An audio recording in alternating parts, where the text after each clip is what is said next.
Talk more about the U.S. response to the ISIS threat. I want to bring in retired Army Lieutenant General Mark Hertling. He is a CNN military analyst. Also with me, Josh Rogan. He is a CNN political analyst and the senior national security correspondent for the Daily Beast. Josh, let's start with you. We heard earlier today the president mentioned support for the Syrian opposition, since so much of the focus now is moving into Syria, an ISIS stronghold. I know you just wrote about the groups that are battling the Assad regime as well as ISIS in Syria. How do those groups feel about potential airstrikes or a U.S. response in Syria? Thank you. The Free Syrian Army, which is the conglomeration of moderate-ish groups fighting with international support inside Syria, are very skeptical that the Obama administration, or the international community for that matter, will come to their aid in their fight against ISIS, which has been going on now for almost a year. They've heard repeated promises from the Obama administration for money, arms, other types of support that have not been met. They're open to the possibility that now that U.S. Personnel and even the U.S. homeland is under threat from ISIS, that the Obama administration may make the decision to intervene in Syria, but they don't believe that airstrikes are the best way to do it. Very simply put, ISIS is not a group that can be struck and destroyed like a state. According to the Syrian opposition, ISIS is spread out into cities. If we were to do airstrikes against those cities, we would kill civilians. And the real only way to get at them is to have a ground game. And that would include, if you're not willing to put U.S. boots on the ground, as the Obama administration is very clear that it won't, working with the Syrian opposition. That's what they're asking for. They say that they're on the ground and they can help and that they haven't been utilized. Nevertheless, they are optimistic but cautious about the prospect of the U.S. doing something more in Syria after 3.5 years of bloody civil war. You know, it's so interesting, the dynamics in Syria specifically, General Hertling, because Assad, who has been a nemesis of the U.S. administration, seems to now be welcoming possible airstrikes in his country, while those fighting Assad inside Syria, who the U.S. has supposedly been supporting, are saying these airstrikes might hurt rather than help. So does handling ISIS in Syria maybe demand a different tactic than fighting ISIS in Iraq? Well, I think fighting ISIS is fighting ISIS, Anna. I think we're going to have to take a very holistic approach in the way we counter this terrorist group. I think the requirement for intelligence, the continued search for intelligence across the board and across that very porous border, as we just heard Admiral Kirby so eloquently state, having been in that part of the country of Iraq and knowing there are no border posts, there are no border guards, there are tribal elements that are on both sides of Iraq and Syria that allow for the free flowing of fighters between those borders. This is going to be very challenging, and I think the direction against ISIS is one direction. It doesn't matter where they are. This is a horrific terrorist group that has to be defeated by the forces that are there. And the question is, how? How do you defeat them? There's been a lot of talk, especially from U.S. officials, about really relying on allies, needing to play a key role to stop ISIS, but I know that has been part of the approach to handling the crisis in Syria, initially at least. And Josh, as you write, that really doesn't seem to be working. Well, the fact of the matter is that ISIS and other jihadi groups have received support from lots of countries around the region, including Saudi Arabia, Qatar, Kuwait, and others. And this allowed them to grow and metastasize into the problem that they are. So there is an effort to stop the international support of Sunni terrorist groups, but that effort is not complete. Moreover, now that ISIS has its own money, its own oil fields, its own revenue, and a bunch of U.S. equipment that it stole from Iraq, the amount of sheer force that's going to be needed to roll back their advances is so mammoth that it would have to come not just from U.S. airstrikes, but from the closing of the borders in Turkey, from support in countries like Jordan, and support from countries like Iraq. So it's clear that the Obama administration is scrambling now to figure out a holistic plan to roll back the gains of ISIS and to ensure a strategic defeat of the group, but they haven't done that yet. And the strikes that they're contemplating, which they'll make a decision about later this week, according to my sources, are limited in nature, meant to strike ISIS in the open area and not meant to actually defeat the group. That larger plan will have to come through some other means, and I don't think they're there yet, and that's the problem.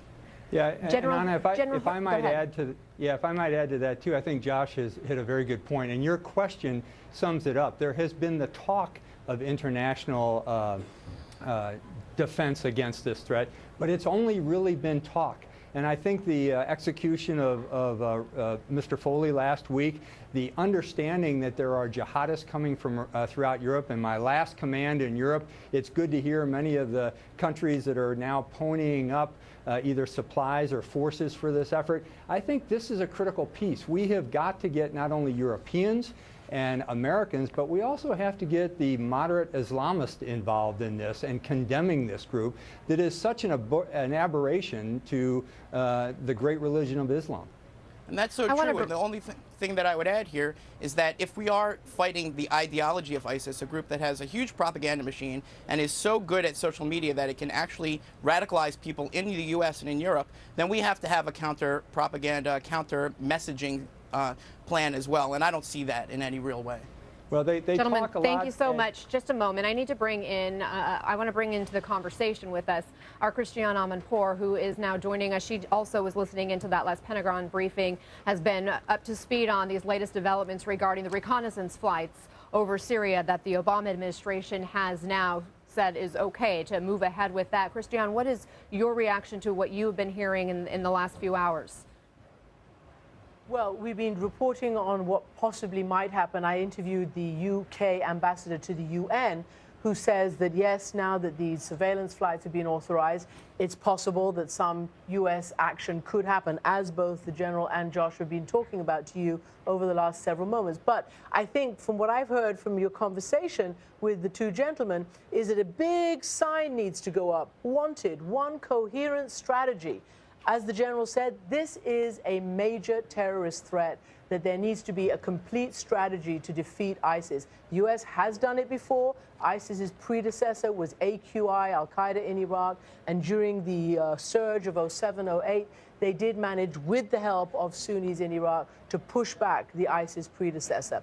But there is a huge amount of fear here in England. The Foreign Secretary, Philip Hammond, has said that now they control a massive swath of territory in Iraq, in Syria, which is a terrorist state, and that it is only a matter of time, unless they're confronted, that they will attack the West, Europe, the United States, and elsewhere. And you were just talking with Jim Sciutto about the American jihadis. There are some 500 British jihadis, some 3,000 Western jihadis in all who are fighting there. And many fear that they will come back, a lot of them radicalized and with attack on their minds. Christiane, I want to ask you, when you talk about a comprehensive strategy is needed to defeat ISIS, what could or should our allies in the U.S. be doing that they haven't been doing already? Well, what we've seen is the U.S. leadership has actually worked to an extent in the limited nature that it's been deployed so far. For instance, trying to help, the Kurdish areas, trying to help those refugees who were chased up the mountain by ISIS. So there is a way to do this, but it does involve a coordinated, allied sort of plan, but also, obviously, no one's going to put boots on the ground, and this is often the sort of the straw man that is raised in order to just deflect the idea of doing anything at all. But trying, it may be the 11th hour, but trying in Syria to finally bolster the moderate opposition, which still exists, although it is on its last legs for want of any help, any decent help from the West, and trying to really bolster allies in the region to try to help to push back ISIS, but also try to figure out how to get locals on side, as they did in Iraq. But Anna, it's very, very late in the game. People have been suggesting this for the last 3 years, and the administration has simply not wanted to do it. And now they may be forced to do something, but it can't work if it's going to be piecemeal, according to military officials that I've been talking to. It's got to be intense, it's got to be whole, and it's got to work. Otherwise, this caliphate is going to exist in the middle of the Middle East, raising armies that are going to attack not just those regions, but our regions as well. Final quick question. Why is it the U.S., or should it be the U.S.'s responsibility to lead this effort against ISIS? Well, the bottom line is the U.S. is the only one who can do it. I mean, that's been shown since time immemorial. The United States has all the heavy lifting capacity, all the intelligence and surveillance and hardware and all of that. But it's not just the United States. It has to be the United States with a group of allies, NATO allies, all its allies, plus regional allies, to try to get this job done.